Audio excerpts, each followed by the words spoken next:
जय श्रीकृष्ण दोस्तांनो, आज आपण 15वा श्लोक पाहत आहोत.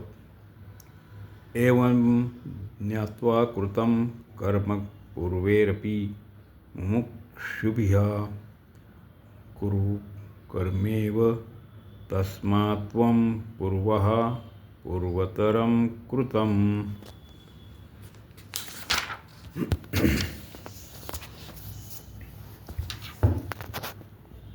अर्जुन मुमुक्षु होते, अर्थात आपले कल्याण इच्छित होते, परंतु युद्धरूपाने प्राप्त झालेल्या आपल्या कर्तव्यकर्माला करण्यात त्यांना आपले कल्याण दिसत नव्हते. तर ते त्याला घोर कर्म समजून त्याचा त्याग करू इच्छित होते. म्हणून भगवान अर्जुनाला पूर्वकाळाच्या मुमुक्षु पुरुषांचे उदाहरण देत आहेत की त्यांनीसुद्धा आपापल्या कर्तव्यकर्मांचे पालन करून आपले कल्याण करून घेतले आहे. म्हणून तोही त्यांच्याप्रमाणे आपल्या कर्तव्याचे पालन करावयास हवे.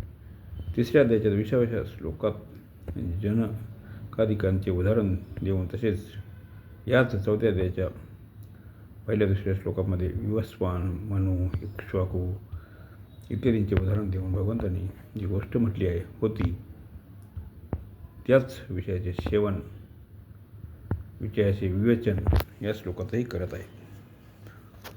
शास्त्रामध्ये असे प्रसिद्ध आहे की मुमुक्षा जागृत झाल्यास कर्माचा स्वरूपाने त्याग केला पाहिजे.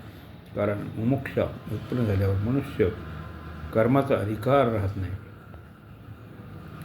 तर ज्ञानाचा अधिकारी होतो. परंतु येथे भगवान म्हणतात की मुमुक्षिणींनी सुद्धा कर्मयोगाचे तत्त्व जाणून कर्म केले आहेत. म्हणून मुमुक्षु जागृत झाल्यावर सुद्धा आपल्या कर्तव्यकर्माचा त्याग करावयास नको, तर निष्काम भावनेने कर्तव्यकर्म करीत राहिले पाहिजे. कर्म करीत असताना योगात स्थित असणे आणि योगात स्थित राहून कर्म करणे हे कर्मयोगाचे तत्त्व आहे. कर्म संसारासाठी आणि योग आपल्यासाठी असतो. कर्म करणे आणि कर्म न करणे अशा 2 अवस्था आहेत. म्हणून कर्म प्रवृत्ती आणि निवृत्ती हे दोन्हीही प्रवृत्तीच कर्म करणे आहेत. प्रवृत्ती आणि निवृत्ती या दोन्हीहून पलीकडे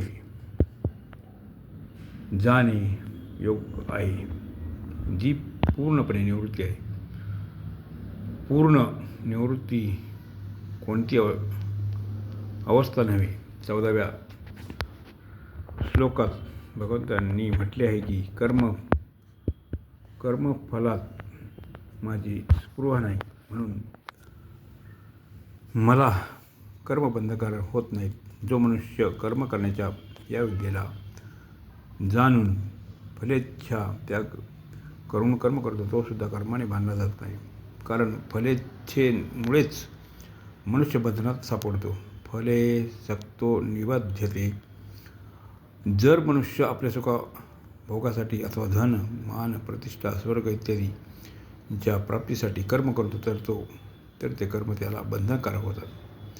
परंतु जर त्याचा उद्देश उत्पत्ती विनाशशील संसार नसेल, तर संसाराची संबंध विच्छेद करण्यासाठी निस्वार्थ सेवाभावनेने केवळ दुसऱ्याच्या हितासाठी कर्म करीत असेल, तर ते कर्म त्याला बंधनकारक होत नाही.